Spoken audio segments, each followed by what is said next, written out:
Now let's talk about remedies. Specially मैं start करूंगी उन रेमेडीज से जो लोग घर में खुद से करते हैं in order to have healthy, shiny, strong, thick hair. सबसे पहले let's start with oiling, because I think oiling को लेकर बहुत ज़्यादा मिथ्स हैं, तो उस पर थोड़ा सा पहले डिस्कस करते हैं. पहले तो इज ऑयलिंग गुड और बैड? बीइंग अ डर्मेटोलॉजिस्ट मैं वही है, मेरा हमेशा वो रहता है कि oiling is not good at all. ठीक है, ऑयलिंग से आपका बाल ज़्यादा झड़ेंगे और डैंड्रफ ज़्यादा बिल्डअप होगा. बट अगर किसी को बहुत आदत है, if they feel that urge to apply, तो उनको शैम्पू से 1 घंटा पहले लगा लेना चाहिए. बट ऑयल से आप कुछ ज़्यादा उम्मीद ना रखें. Oil will not provide hair growth or any nutrition to the hair.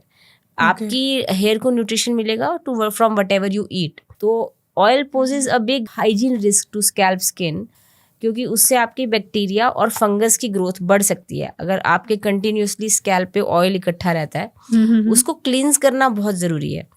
तो I have 2 teenage boys, so I can see their scalp is always so oily. So unless they cleanse it off properly, they are prone to develop dandruff. Dandruff हो जाए तो भी कोई ज़्यादा दिक्कत नहीं है, बट डैंड्रफ के बाद पस्ट्यूल्स यानी पस कंटेनिंग दाने, फिर मोटे मोटे गांठे टाइप के दाने भी बन सकते हैं. तो they can lead to permanent hair loss in those areas. तो इसलिए टीनेज में खासकर जब ये ऑयलीनेस ऑफ स्कैल्प बढ़ता है, उस टाइम पे तो मुझे लगता है ऑयल बंद कर देना चाहिए. अच्छा. बट जैसे मेरी एज पे बियॉन्ड योर 30s, 35, 40, उस एज पे ऑयल प्रोडक्शन ज़्यादा हो नहीं रहा. आप एक फील गुड फैक्टर के लिए ऑयल लगा सकते हो. But is it just feel good factor? Yes, nothing more than that. My God. तो ये जो बहुत सारे ऑयल्स आते हैं विद बिग क्लेम्स कि हेयर रीग्रोथ होती है और उसमें कुछ इस तरह के आयुर्वेदिक हर्ब्स हैं, इंग्रेडिएंट्स हैं जो बालों की ग्रोथ में हेल्प करते हैं और दिखाते भी हैं. मतलब अगर उनकी हम स्टडीज़ देखें या उनके केस स्टडीज़ देखें तो there are visible results as they से.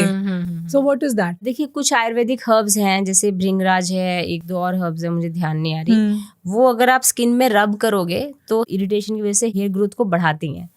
तो जो कुछ सारे कई नेचुरल ऑयल्स हैं जिनमें भृंगराज और कुछ इस टाइप के औषधियाँ होती हैं, तो वो क्लेम करते हैं कि वो आपकी स्किन को इरिटेट कर रहा है, उस वजह से आपका हेयर फॉल कम करेगा और हेयर ग्रोथ को बढ़ाएगा.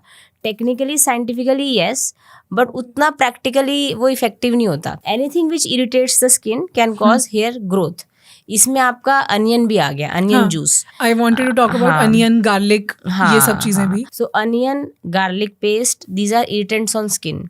सिमिलरली जो आयुर्वेदिक जड़ी बूटियां, they are irritants on skin. So what's the harm with that? अगर वो इरिटेंट की तरह एक्ट करके हेयर ग्रोथ को करवा ही रही हैं, तो इसमें नुकसान क्या है? नुकसान बस यही है कि वो थोड़ा अनकंट्रोल्ड वे में है, तो किसी किसी को स्कैल्प इरिटेशन हो सकता है. उससे बहुत ज़्यादा ज़मीन आसमान का फ़र्क नहीं पड़ेगा, 19-20 का रीग्रोथ होगा. इसीलिए मैंने बोला कि अगर आपको ये सब चीज़ें यूज़ करनी है तो आप करिए, बट ऑयल के केस में स्पेसिफिकली मैं बोलूँगी कि बहुत ज़्यादा देर तक मत रखो.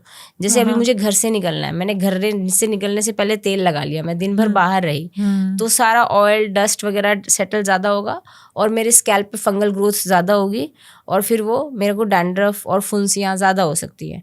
तो उसके नुकसान ज़्यादा हैं, फ़ायदे कम है. बट हाँ, फील गुड फैक्टर के लिए आपको शैम्पू से 1 घंटा पहले लगाना है, या फिर ये बेनिफिट्स के लिए भी, रिटर्न बेनिफिट्स के लिए भी आपको लगाना है, तो आप 1 घंटा पहले लगाइए और फिर आप शैम्पू कर लीजिए. So that is the cleanest and safest way to apply hair oil. Exactly. Thank you for watching this clip. पूरे एपिसोड में हमने और भी बहुत सी ऐसी खास बातें की हैं जो आपके लिए जाननी बहुत ज़रूरी है. अगर पूरा एपिसोड देखना चाहें तो उसके लिए डिस्क्रिप्शन में दिए गए लिंक पर विजिट करें.